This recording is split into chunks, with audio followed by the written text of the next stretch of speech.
السلام علیکم ناظرین، آپ کو اپنے چینل میں خوش آمدید کہتے ہیں۔ بات کرتے ہیں نئے ڈرامے کی محشر کی، جس کی آنے والی قسط میں ہم دیکھیں گے کہ آئمہ سے عبدالرحمن کہتا ہے کہ تم نے یہ کیا کیا کہ تم نے سب کے سامنے یہ سب سے کہتی کیا پھر رہی ہو کہ میرے باپ نے پیسہ ڈبو دیا اور میں تمہارے باپ کے ٹکڑوں پہ پڑ رہا ہوں۔ جس پہ آئمہ بہت حیران ہوتی ہے اور کہتی ہے کہ ایسا کیسے ہو سکتا ہے، میں نے تو ایسی کوئی بات نہیں کی، اور ویسے بھی یہ ساری باتیں جو ہیں وہ اس گاؤں کا ایک ایک بچہ جانتا ہے، مجھے کسی سے کچھ کہنے کی ضرورت نہیں ہے۔ اور پھر آئمہ مانی سے کہتی ہے کہ میں کبھی سوچ بھی نہیں سکتی تھی کہ تم اس طرح کی بات مجھ سے کرو گے، اور یہ کس انداز میں تم مجھ سے یہ ساری باتیں کر رہے ہو۔ جس پہ مانی کہتا ہے کہ دیکھو، میں نے تو یہ سوچا تھا کہ ہم دونوں کی جتنی اچھی دوستی ہے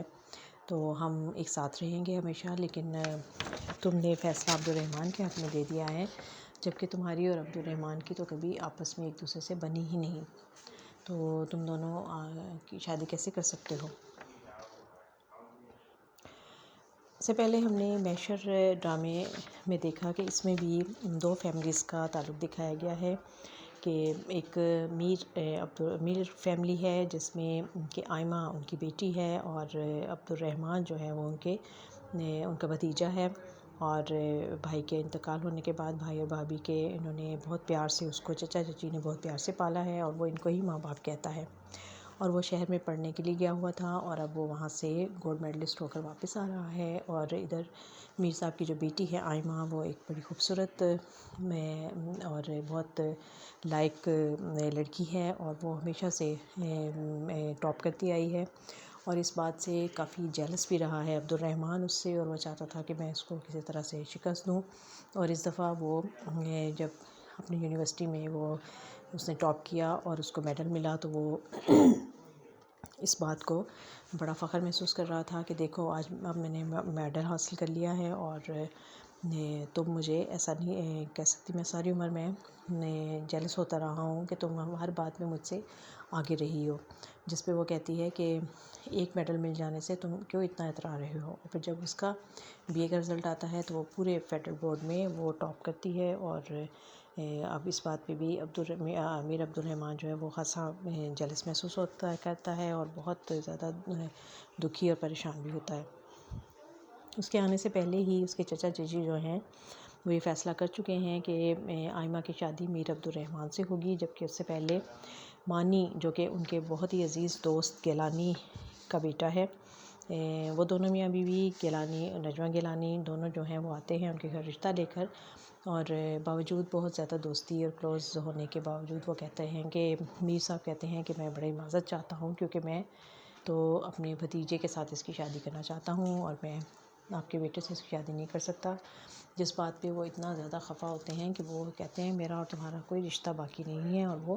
سب رشتے ختم کر کے چلے جاتے ہیں۔ اور اب جب کہ عبدالرحمن جو ہے وہ باہر جانے کے بعد کا ذکر کرتا ہے، تو اس کے چچا اسے کہتے ہیں کہ میری یہ خواہش ہے کہ میں تمہاری شادی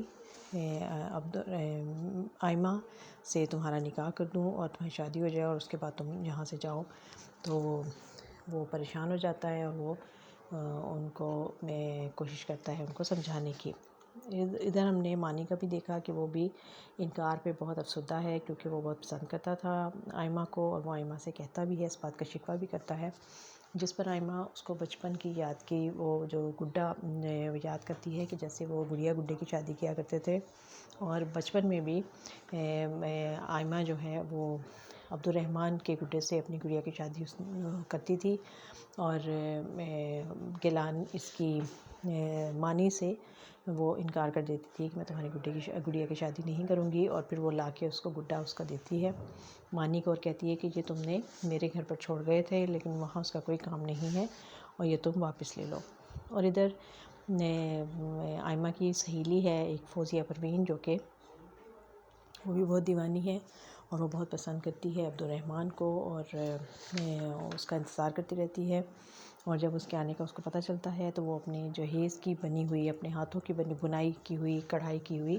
بیڈ شیٹ جو ہے وہ ماں کے نظروں سے چھپا کر لے آتی ہے اور کہتی ہے کہ یہ میں اس کے فرسٹ آنے کی خوشی میں اس کو گفٹ کر رہی ہوں اور یہ تم اس کے کمرے میں بچھا دینا۔ اور وہ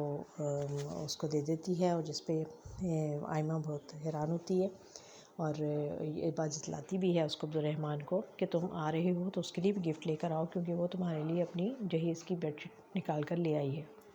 اور جب اس کو رشتے کا پتہ چلتا ہے کہ ماں باپ جو ہیں وہ اس کی شادی عبدالرحمن سے کر رہے ہیں تو وہ بہت خوش ہوتی ہے اس بات پر، اور وہ جا کے اپنے الماری سے اپنے بچپن کی یادوں کی چیزیں جو ہیں وہ نکال کر دیکھتی ہے اور یاد کرتی ہے کہ وہ اور عبدالرحمن جو ہیں وہ بچپن سے ایک ساتھ رہے ہیں، اکٹھے رہے ہیں، اور وہ عبدالرحمن کو پسند بھی کرتی ہے اور اس کے ساتھ شادی ہونے پر بہت خوش ہے۔ لیکن دیکھتے ہیں کہ عبدالرحمن جو ہے وہ چونکہ اس سے بہت زیادہ مقابلے بازی رکھتا ہے، اور اس کا خیال ہے کہ وہ چچا چچی نے جو اس کو پڑھایا ہے، جو اس کو لائق بنایا ہے، تو اس پر احسان کیا ہے، اور وہ اس بات کو جتلاتے بھی ہیں، تو وہ شاید یہ چیز پسند نہیں کرتا۔ اور اب دیکھتے ہیں کہ کیا وہ راضی ہوتا ہے اور وہ اپنے چچا کی یہ بات ماننے کو تیار ہوگا کہ اس کی شادی آئمہ سے کر دی جائے۔ تو دیکھتے رہیے یہ خوبصورت ڈرامہ محشر۔